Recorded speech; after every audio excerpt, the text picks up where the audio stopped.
The X-Zone Radio Show with Rob McConnell is largely an opinion talk show. All opinions, comments, or statements of fact expressed by Rob McConnell's guests are strictly their own and are not to be construed as those of the X-Zone Radio Show or endorsed in any manner by Rob McConnell, Relmar McConnell Media Company, the X-Zone Broadcast Network, its affiliated networks, stations, employees, or advertisers.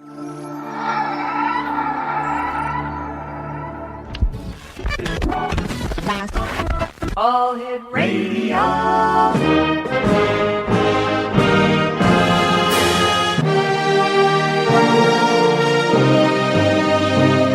Welcome to the X-Zone, a place where fact is fiction and fiction is reality. Now, here's your host, Rob McConnell. Welcome to the X-Zone, everyone. My name is Rob McConnell, and to all our affiliates now joining us here on the Talkstar Radio Network, welcome. And you know what? Over the last hour, we were talking to Dale Walker, or Dalton Walker, about this rock that he found. And he, for some reasons, believe it has radioactive power. It can zap insects out of the sky. It emanates these strange rays of light. However, he sent it to NASA. He has sent it to all these government agencies. And the gist I get from the letters that we have posted at www.xzone-radio.com/Dalton.htm is that he has been a pain to these people. And they've just gotten totally fed up and said, hey, listen, we want nothing more to do with you. We've said that there is nothing strange about your rock.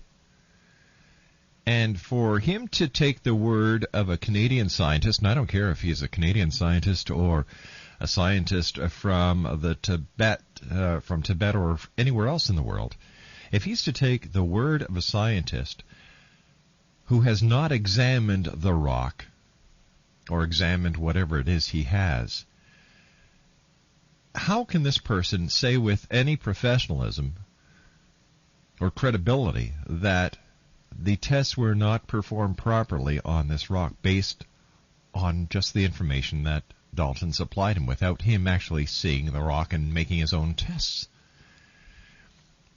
As I said before we went to the break, I do not give this story any credibility. I gave Dalton the benefit of the doubt, and I will keep the information that he sent us posted at www.xzone-radio.com/Dalton.htm for you, the X-Zone Nation, to investigate. And if you have any other people that you would like to get them to check it out, please send me an email. Tell me what you think. My email address is very simple, xzone@talkstarradio.com.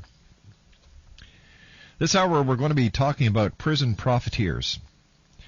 Now, Prison Profiteers brings together a formidable array of lawyers, prisoners, journalists, and advocates to provide a unique look at who exactly is benefiting from a mass imprisonment. Prison Profiteers takes a reader on an investigative journey behind the bars of our nation's prisons to the front lines of its mass incarceration crisis and into the realm of its financially motivated private investors. The United States, with just 5% of the world's population, is responsible for incarcerating an astounding 25% of the world's inmates. Thanks to 30 years of mass incarceration, the number of people in state and federal penitentiaries has dramatically increased from an estimated 300,000 to 2.3 million. The numbers are shocking, yet while much research has focused on social issues that surround incarceration in the U.S., until now little attention has been given to the individuals and commercial enterprises that profit from prisons and their related services. When we come back from this 2-minute commercial break, Paul Wright is going to be joining me. He is the founder and the editor of the Prison Legal News, an independent monthly magazine that reports on the criminal justice system, and he is also co-editor of Prison Nature. My name's Rob McConnell. This is the X-Zone, and we're talking about prison profiteers in this hour of the X-Zone, live and around the world from our studios in Hamilton, Ontario, Canada, exclusively on the Talkstar Radio Network. Don't go away.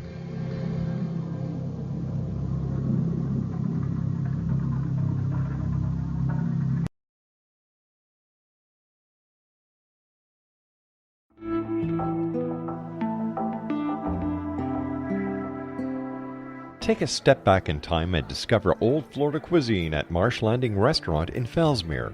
Enjoy delicacies such as frog legs, gator tail, catfish, and swamp cabbage, or enjoy the more traditional cuisine like hand-cut Angus steaks, ribs, and seafood. Join us for breakfast with a southern flair featuring sweet potato pancakes, biscuits, and gravy, and much more. Planning a party? Marsh Landing's private dining room can accommodate groups from 8 to 80 people. While you're visiting, enjoy the historic pictures, artifacts, and stories that line the walls. Marsh Landing is truly a unique experience. Marsh Landing Restaurant, 44 North Broadway in historic Fellsmere, or visit marshlandingrestaurant.com. Marsh Landing, Old Florida cuisine at its best.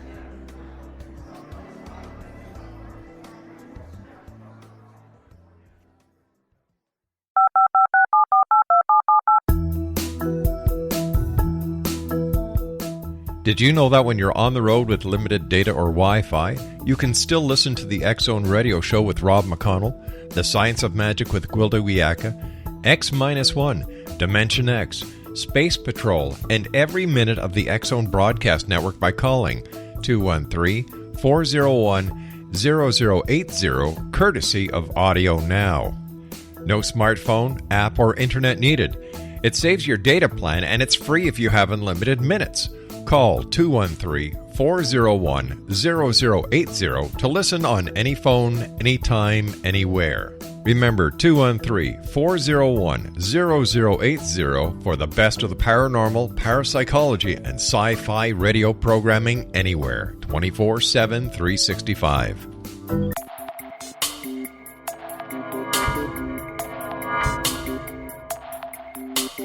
Are you interested in the paranormal, ghosts, UFOs, or psychic phenomenon?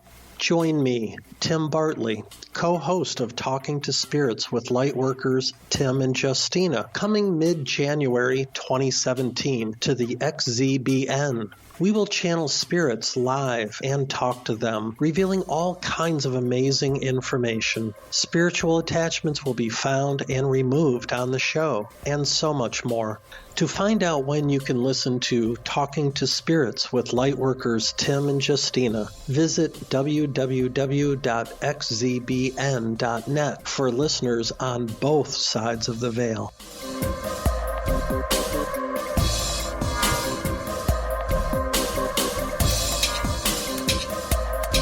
Welcome back, everyone. We're talking this hour to Paul Wright. He is the co-editor of Prison Profiteers.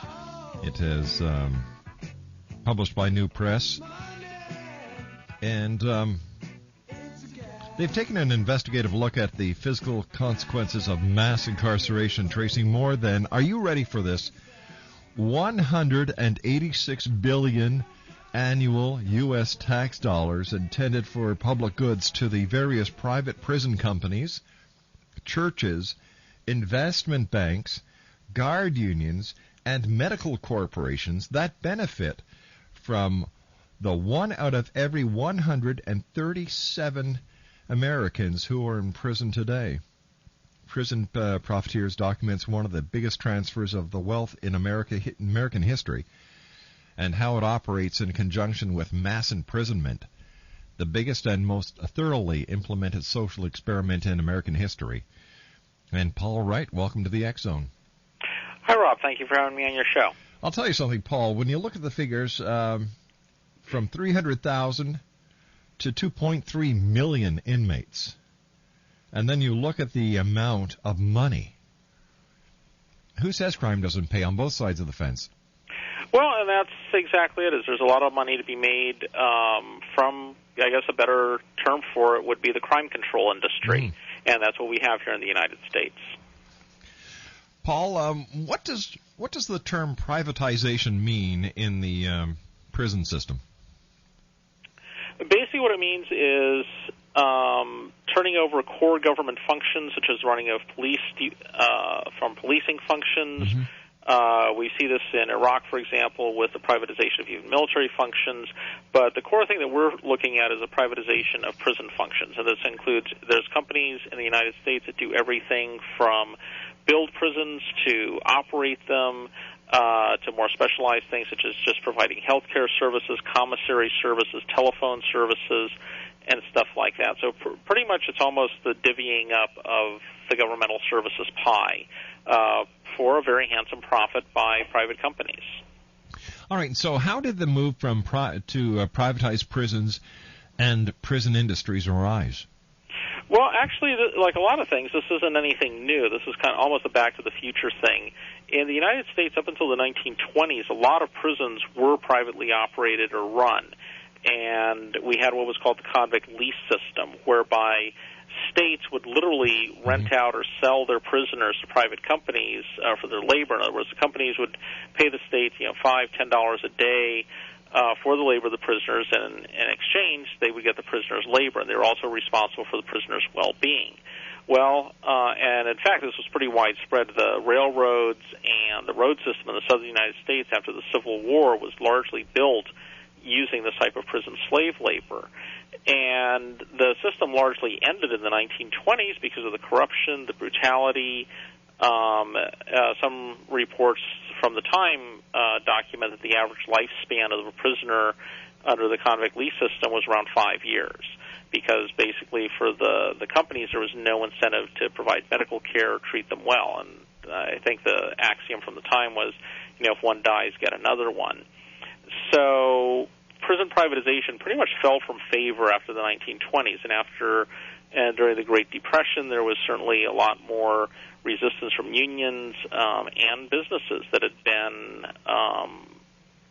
badly affected and impacted by these prison privatization practices. So pretty much prison privatization was pretty much dead in the United States up until the early 1980s, when a guy named Dr. Krantz and another guy named Fred Beasley decided to found Corrections Corporation of America.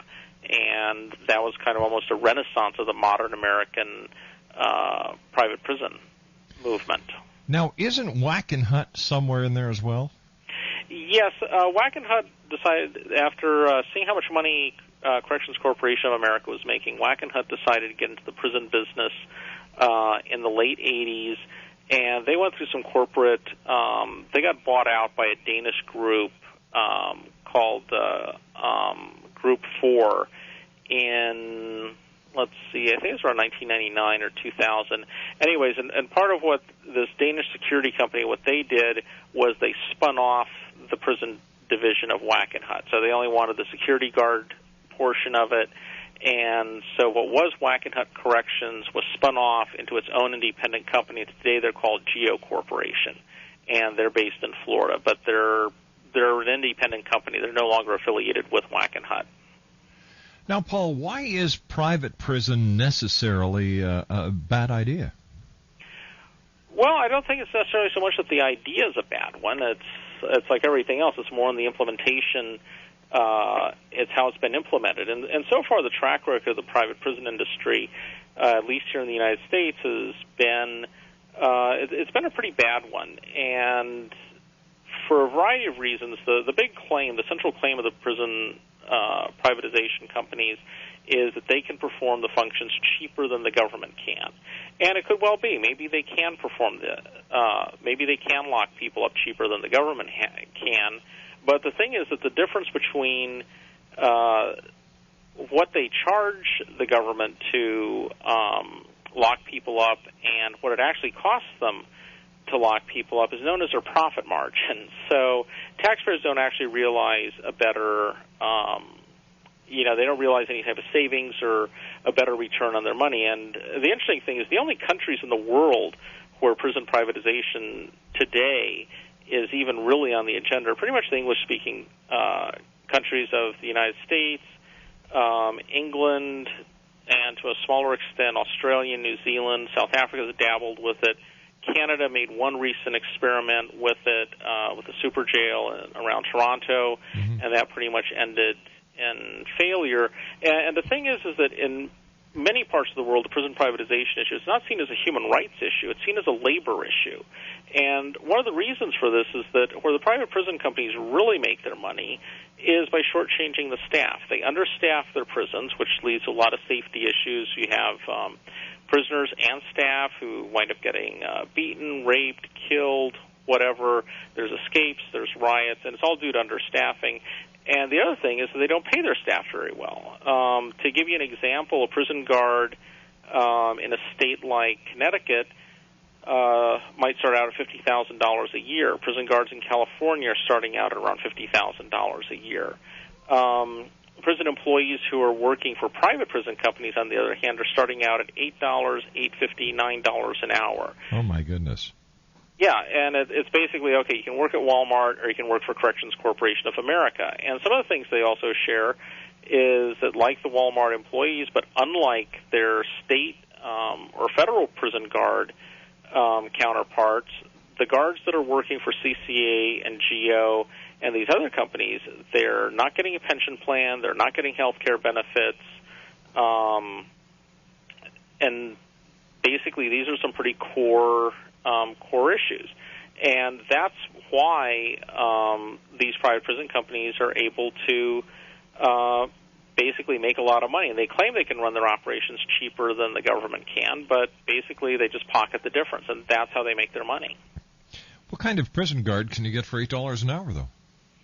Well, that's part of the problem, is even when you can get them, you can't keep them. And that's why training and turnover are extremely high in private prisons.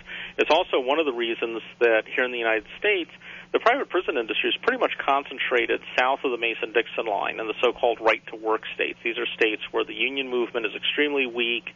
As a practical matter, none of the private prison companies employ unionized prison guards for that very reason. So they're union busters. They don't. Any efforts at organizing by prison guards is pretty much met with, pretty fierce union busting tactics. And, that is basically the people they wind up hiring are people who generally don't have much else going for them as far as other options. And as soon as a better job comes along, they're out of there. But don't we owe it to the the members of the prison community that society has placed into the custody of these prisons, whether they're run by the federal government or the state government or by the private sector, to ensure that the people who are charged with taking care of them, actually fit the bill, and it shouldn't be a matter of dollars and cents. Yes, absolutely, and I think it also comes down to more fundamental questions of human rights. I mean, we can save for another day the discussion of who should be going to prison. Sure. The fact that the United States has some of the harshest sentencing practices and policies in the world. The fact that they lock up so many mentally ill people and nonviolent drug offenders and stuff like that. But let's just focus on the fact that, okay, let's take it as a given that so many people are going to prison, and what's going to happen with them while they're there. And, a core concern, I think, for everyone should be, if you're going to send people to prison, by the time they get out, they shouldn't be worse when they get out than they were when they went in. And a lot of that entails, providing some type of resources. We know, for example, in the United States that statistically, depending on the state, 60 to 80% of prisoners are functionally illiterate. So it kind of makes sense, well, let's give them some functional literacy classes. Yes, we know exactly. that 85% of prisoners have substance abuse problems with drugs or alcohol or both. It makes sense, hey, let's give them some substance abuse treatment, try to get them off drugs, which more than likely is what led to their coming to prison in the first place. And these are all, I think, pretty common sense things. I don't think too many people are going to disagree with that. But then it comes down to think, well, you know what? It costs money. It costs money to hire teachers. It costs money to buy some school books. And there goes the profit margin. And there goes the profit margin. All right, stand by, Paul. You and I have to take a news break at the bottom of the hour. Paul Wright is our special guest, X-Zone Nation. He is the co-editor of Prison Profiteers. It's published by New Press. And when we come back from this commercial break, more with Paul Wright. We're going to be talking about prison labor and other topics of interest as the X-Zone continues live and around the world from our studios in Hamilton, Ontario, Canada, exclusively right here on the Talkstar Radio Network. And still to come tonight, psychic readings by the one and only Dougal Fraser. All this and more coming up. Don't go away.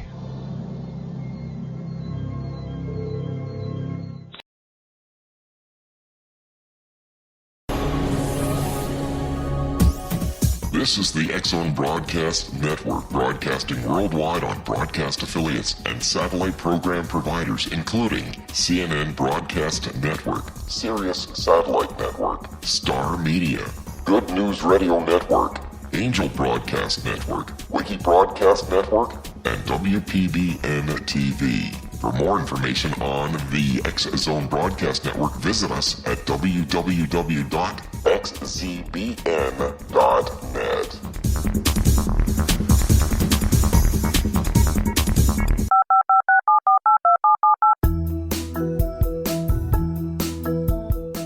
Did you know that when you're on the road with limited data or Wi-Fi, you can still listen to the X-Zone Radio Show with Rob McConnell, The Science of Magic with Gwilda Wiyaka, X-1, Dimension X, Space Patrol, and every minute of the X-Zone Broadcast Network by calling 213-401-0080, courtesy of Audio Now. No smartphone, app, or internet needed. It saves your data plan, and it's free if you have unlimited minutes. Call 213-401-0080 to listen on any phone, anytime, anywhere. Remember, 213-401-0080 for the best of the paranormal, parapsychology, and sci-fi radio programming anywhere, 24/7, 365. All right, as our special guest, we're talking about prison profiteers. And if you'd like to visit their website, it's www.prisonlegalnews.org. That's www.prisonlegalnews.org. And this segment of the X-Zone is being brought to you by Dita Wegman, who is the author of Nostradamus' Dreams Interpretation Guide, Real Dreams Predicting for Your Future, The Power of the Stars, How They Move Us Humans. Visit her website at www.nostradamusdreams.com. Paul, aren't there positive aspects to prison labor?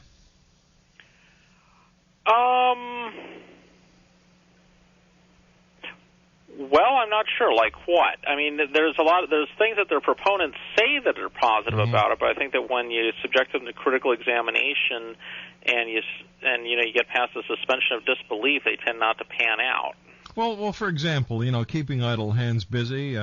It gives prisoners a skill for post-prison life, doesn't it? Plus, doesn't it raise their dollar value when they hit the streets back in society, so they don't have to look at crime in order to exist? Well, I think that's one of the things that, on paper it sounds good, but the reality is that most of the jobs that are being done in prisons are, they tend to be very low-tech.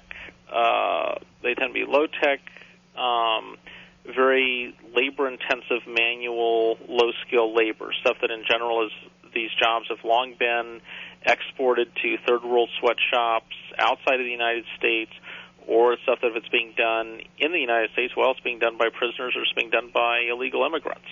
There's really not a lot of real job skill training going on here.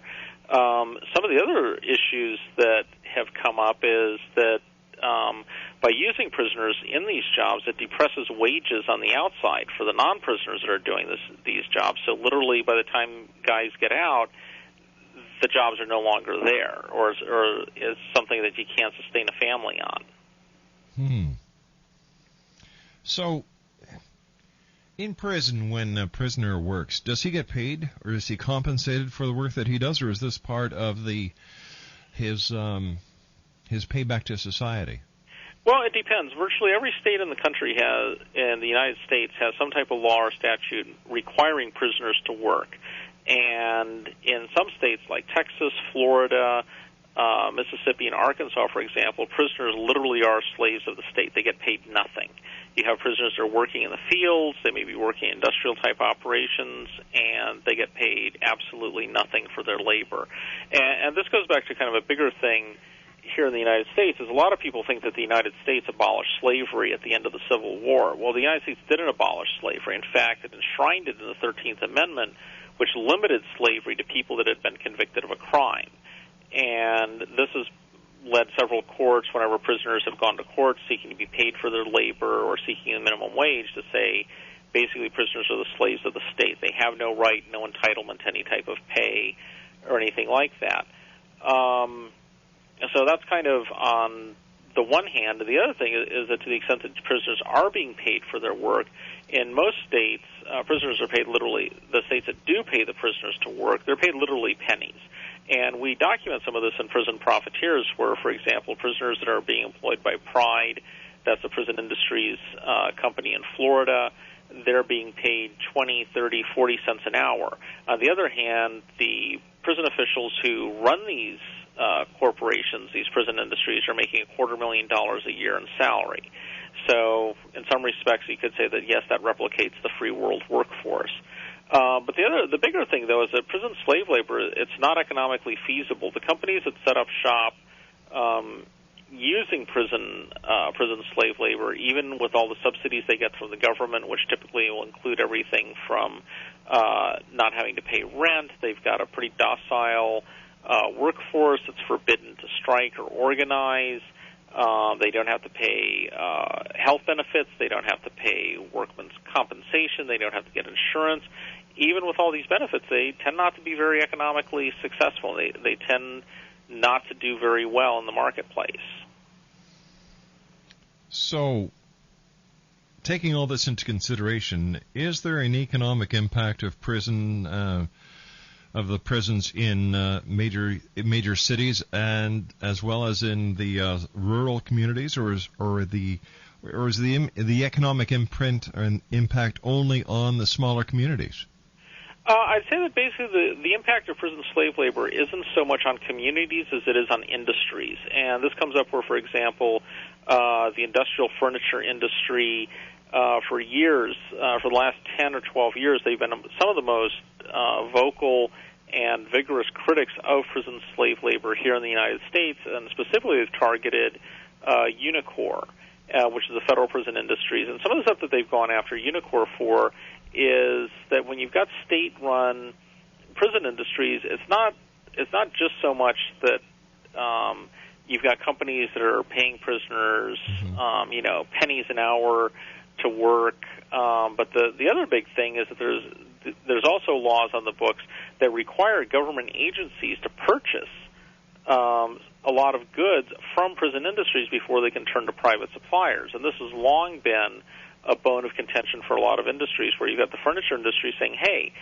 we can pay people at least the minimum wage or a little bit more, and benefits and workman's comp, and we can sell furniture to the government for less money than prison industries can when they pay these guys 20 cents an hour. And they've lobbied very heavily seeking to end these mandatory supplier contracts and requirements that are imposed on a lot of government agencies. And one of their arguments is that the furniture industry in particular has been heavily hit by the prison sourcing requirements, as well as the job flight to Asia, especially to China, where a lot of U.S. furniture is now made in.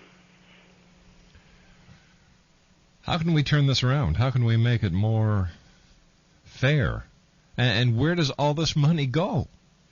Well, as far as talking about the money, that's a pretty good question. In some respects, I think you can call Prison Profiteers a follow the money book. And when you look at the fact that the United States, just on operating costs, just for prisons, spends around $80 billion a year to run prisons, and to put this into some perspective, California alone spends around $8 billion a year on its prison system. Wow. We're talking a lot of money, and where it's going is you've got 2.3 million people locked up, and you've got around 900,000 people that are directly employed by these prisons and jails. This is everything from the prison and jail guards to the nurses, the secretaries, the bureaucrats that run them, the prison officials that manage them. And these are just the people that are directly employed by the prisons and jails to provide to actually operate them and oversee their operation. If you start talking about the people that are doing kind of the more peripheral or the more secondary stuff, the architects that build them, the doctors that work in the prisons, the people that make the razor wire, the people that make the locks, the people that make the alarm systems, and all this, that's where these billions and billions of dollars are going. And part of the problem is that whenever there's been any attempt at downsizing prison populations, all these people that have vested financial interests, they immediately come out saying, hey, you can't mess with our livelihood on this. Right before he left office, Governor Eliot Spitzer in New York was in the midst. He'd floated a proposal saying, hey, we can close some of these older prisons in New York State, and we can shut them down, and this will save us some money. And immediately you've got the prison guards, their union, and you've got legislators where these prisons are located in, all coming out saying, hey, you can't close these prisons. Our jobs depend on it. And what we've seen in the United States in the last 25, 30 years is the use of prisons as tools of economic development, where literally it's, some commentators have called it, government welfare for poor rural white communities, because that's where most prisons have been built in the United States in the last couple decades. And no one wants to see that those sources of money drying up. Prisons are seen as, by some segments of society, the people that are benefiting from them, they're seen as a great thing, and, they don't want to lock up less people, they want to lock up more people. All right, so we've got the privatization happening. Now, what do the guard unions have to say, and the other unions that are involved in the federal, state, and municipal systems outside of the private sectors? The prison guard unions, to their credit, have been very good on the issue of prison privatization, and pretty much and across the board, they strongly oppose prison privatization because they basically, quite accurately see it as a threat to their direct economic interests. And it doesn't take, a rocket scientist to realize that, if you're working for the government and as a prison guard and you're making $40,000 a year, and after a few years you'll be making $55,000, and you've got benefits, you've got good health care benefits, you've got a pension plan where you can retire after 30 years, that's pretty good. And then you look across the street where there's a privately run prison and guards are starting out there at $8 or $9 an hour. They have no benefits. They have no pension plan and stuff like that. And it's, that real race to the bottom is pretty apparent. That's why the guard unions have been pretty consistent about opposing prison privatization. And this is also why I mentioned earlier that the private prison industry is concentrated in the southern United States, where typically either there is no union movement or the unions are very weak. There's virtually no private prisons in any of the northern states of the United States where there are strong unions. And in California, there's only a couple of private prisons, and basically they operate. They only house federal prisoners for the federal government. They aren't housing any state or local prisoners. Have there been any studies done to see who puts out a better prisoner when it comes time to releasing them back into society, the private or the federal? Well, one of the studies that was done recently was on Hawaiian prisoners. Hawaii has a serious overcrowding crisis. They lock up a bunch of people, mostly drug offenders, and land is at a premium in Hawaii, so they haven't been able to build any new prisons there. But what they found is they can send them to Corrections Corporation of America-run prisons in Oklahoma and Arizona and these other places for a fraction of what it would cost to keep people locked up in Hawaii. And so they've got a couple thousand Hawaiian prisoners in Oklahoma and Arizona, which is literally thousands and thousands and thousands of miles away from their homes, their families, and their support networks. And the study they did is that they've literally, CCA is boasting a 100% recidivism rate for Hawaiian prisoners sent to the mainland and then released and sent back to the Hawaiian Islands within 3 years, which is pretty impressive.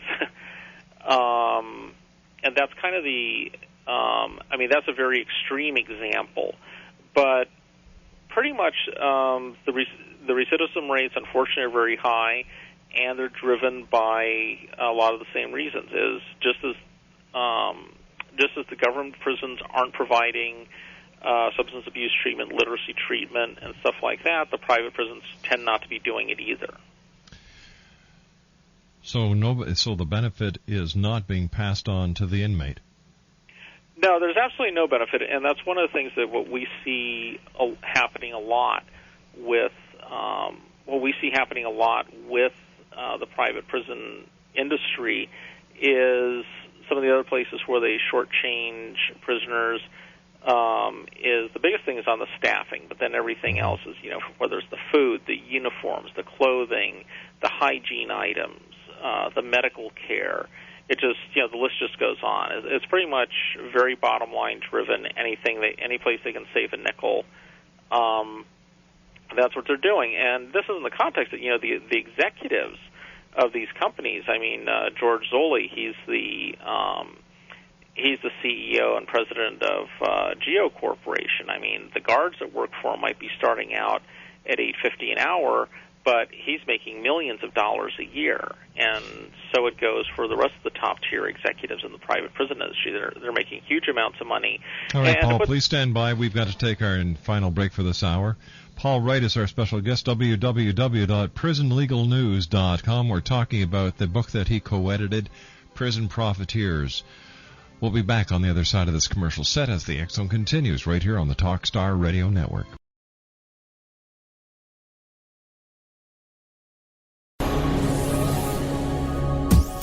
This is the X Zone Broadcast Network, broadcasting worldwide on broadcast affiliates and satellite program providers, including CNN Broadcast Network, Sirius Satellite Network, Star Media, Good News Radio Network, Angel Broadcast Network, Wiki Broadcast Network, and WPBN TV. For more information on the X Zone Broadcast Network, visit us at www.xzbn.net.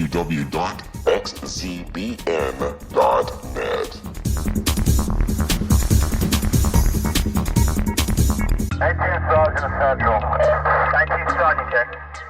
Officers on the scene. Hi, I'm Larry Lawson, host of Paranormal Stakeout.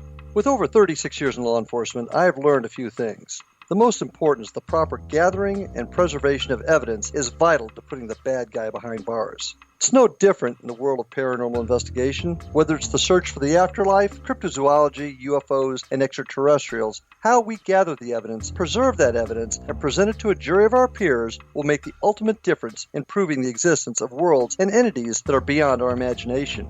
Join me, Larry Lawson, every week on Paranormal Stakeout when, along with my guests, we'll take a journey to prove with indisputable evidence what man has struggled to believe for centuries. Go to xzbn.net for the broadcast schedule and check me out at paranormalstakeout.com.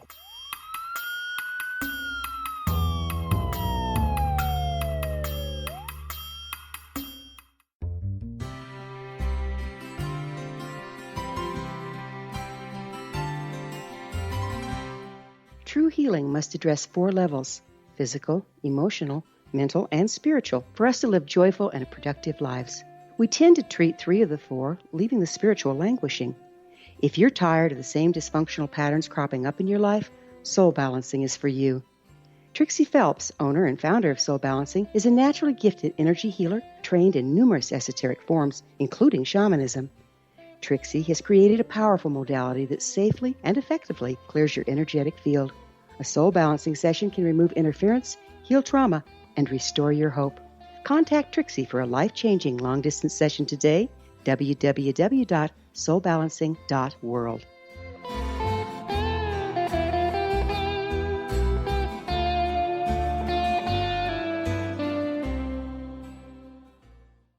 What do you think is going to happen with this privateers or prison profiteers? Do you think that it's going to go back to the federal system, or that more and more is going to be given over to the private sector?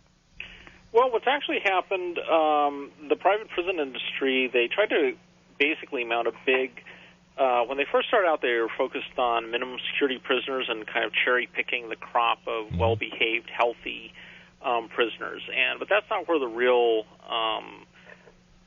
that isn't where the real numbers are in the American prison system. So then they started expanding into medium security prisoners, and that's pretty much where they've run into their big problems of escapes, killings, riots, everything else. So they've taken some real black eyes with that. And at this point, the private prison industry has kind of stabilized at they hold around 7% of American prisoners, and that's pretty much where they're at. I don't really think they're going to be growing too much more beyond that. Where they've been growing massively, though, and basically it's amounted to almost a federal government bailout of the private prison industry, which was pretty much tanking in the early part of this decade due to mismanagement, bad decisions, and riots and stuff like that, is the illegal immigration market. Basically, the number of people that the U.S. government is locking up for immigration violations is increasing exponentially. Right now, there's around 30,000 people locked up for immigration violations, people in the various stages of the deportation process, and the government, through the Department of Homeland Security and ICE, the Immigrations and Customs Enforcement Branch, they're dramatically increasing the number of prison cells they're going to have for immigration detention. And all this expansion is pretty much being done by the private prison industry. And that's been a huge boon to them. And as far as the population to manage, it tends to be a lot easier. More docile population than convicted prisoners. And they seem to be latching onto it. In fact, some of the big things that's gotten some negative press recently is the Hutto facility in Texas that's run by Corrections Corporation of America, where they lock up entire immigrant families. Parents with their children are locked up. It's a medium security prison that's been converted to immigration detention. They call it a family facility, but you got babies in cells, babies in cribs in prison cells. And this has been a huge boon to CCA and the other companies. I think that's one of the trends that's going to keep continuing to expand. Paul, you and I have to say so long for tonight, but I'd love to have you back in the future to continue this conversation. Okay, anytime you're interested in criminal justice issues in the United States, feel free to call on me. Thanks very much, Paul, and continued success in bringing all this information to the light so that the citizens know what's going on. Paul Wright, he is the co-editor of Prison Profiteers, www.prisonlegalnews.org. When we come back from the news at the top of the hour, Dougal Fraser will be with us, doing psychic readings for one and all who give us a call at 1-877-528-8255. My name's Rob McConnell. This is the X-Zone on the Talk Star Radio Network. Don't go